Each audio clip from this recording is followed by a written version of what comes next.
Hello everyone, Assalamu alaikum. I am very happy to get the opportunity to say something about myself.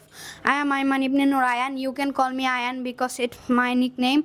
I am 11 years old. I read in class 6 at Dokhin Monosi Model High School. I come from Borishal, but at present I live in Nondipara, Dhaka permanently.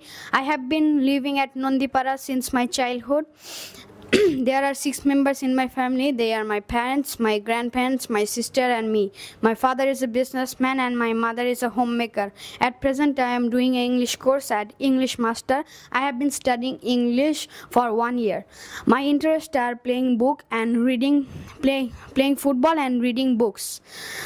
My favorite color is blue because it's the color of the sky.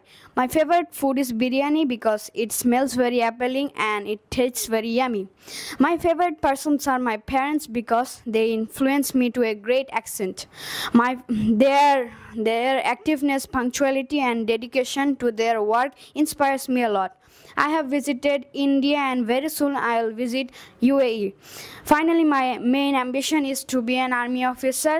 That's all for today. Thanks for your listening. Assalamu alaikum. আপনার সন্তানকে English শেখাতে আজই যোগাযোগ করুন English master দক্ষিণ বনশ্রী শাপলা building সংলগ্ন lifted 3 block কে